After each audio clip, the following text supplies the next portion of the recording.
வணக்கம். நான் ராமலிங்கம் பேசுகின்றேன். இதோ என் கவிதைகளில் ஒன்று, குழந்தை. உங்களுக்காக.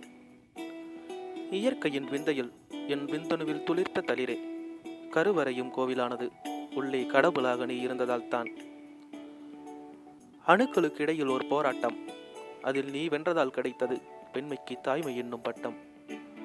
உனக்காக இயங்கும் நெஞ்சங்கள் ஒன்றல்ல ஓர் ஆயிரம்.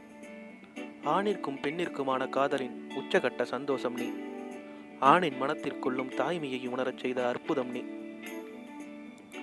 சத்தம் கூட சங்கீதமாகும் நீ பேசும்பொழுது மட்டும்தான். மொழியே இல்லாமல் புரிவது நீ பேசும் பாஷைகள் மட்டும்தான். உன் வாழ்க்கையை பாடம் படுத்திராத வல்லுநர்கள் எவரும் இல்லை இங்கு. உன்னை பற்றி எழுதும்பொழுது மட்டும்தான் வார்த்தைகள் கூட நெகிழும், வரிகளின் ஓரங்கள் கூட செல்லமாய் சினுங்கும். என் மனைவியின் தொப்புள் குடியில் பூத்த பூவே, புன்னகையை மட்டும் ஆயுதமாக்கி என்னை தாக்கும் அழகே. வெள்ளை பனிமூட்டங்கள் நிறைந்தால் என்னை தொடும் சாரலை விட என் மனைவியின் பனிக்குடம் நிறைந்ததால் என்னை தொடும் உன் விரல்களால் தான் நான் சிலிர்த்து நிற்கின்றேன்.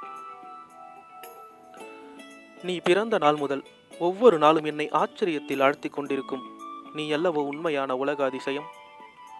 உன் மழலை பேச்சு, கால்கள் பின்னும் நடை, எதிரிகளாய் இருந்தாலும் நீ காட்டும் புன்னகை, அணுகுண்டையே கொடுத்தாலும் அதனை கட்டி பிடித்து நீ கொடுக்கும் முத்தம், அடடா வெறும் கல்லும் கவிபாடும் கார் இருளும் பளிச்சென்று மின்னும். எல்லா மதத்தவரும் கும்பிடும் குலசாமியே, நீ தோன்றினால் எங்களுக்கு திருவிழா, நீ வரும்பொழுது எங்களுக்கு வான வேடிக்கை. உன் திருமுகமே நாங்கள் காணத் துடிக்கும் அருள்முகம். நன்றி, வணக்கம்.